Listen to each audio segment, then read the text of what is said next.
Hello, this is Sandancer80 with another model truck review. Ignore the background, this is not a Corgi model, it's an Oxford diecast model in the livery of Mulgrew, as you see. And I'll just quickly show you the certificate, which is on the Oxford base. It is number 994 of 2000, and the model number is SCA05CS, as is the Scania top line. And it's an R470. It's a nice model, this. Lovely colour, and I'm sure you're aware that I used to work for or with Eddie Stobart a while ago. And as you can see, it has the Mulgrew logo on the side. And top line, classic 470, with haulage, storage and distribution on the bottom there, with detail of the steps either side.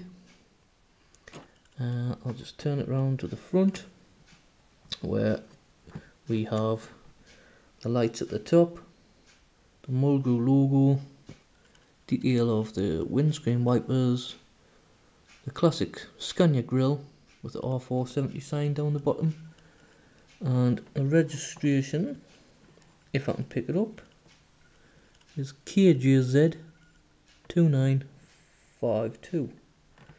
We also have the air intake detail, the lights and indicators, the spotlights above the window there, and the other side basically the same as the other.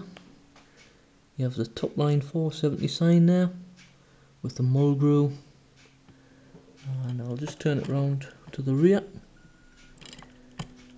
I'm not sure if it'll pick the registration up because it's probably trying to focus on the trailer behind, which I'll have a look at the trailer.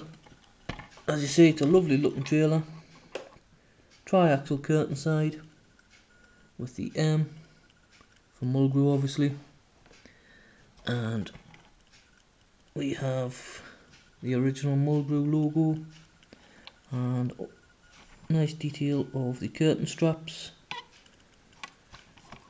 We'll have a look at the back, which is Mulgrew at the top, haulage, storage and distribution with the phone numbers, etc. Dublin, because it's Irish, with the Mulgrew website, and you might just be able to pick out the registration with the indicators either side. And the other side is basically the same as the other. And the front of the trailer just has Mulgrew. We'll connect it back up. These are actually quite hard to find. I purchased this one I won it on eBay. So I haven't seen many for sale, but it's a cracking model if you can get a hold of one. And this is the final view. And just before I go, I'm just testing a new camera, so the quality might not be as good, but I'm going to get onto that maybe next time. It is a little point and shoot camera that I'm using. It's a little Panasonic DMC XS1, so I'm just basically testing it for the quality as well. But anyway, that's me model review. Thanks for watching.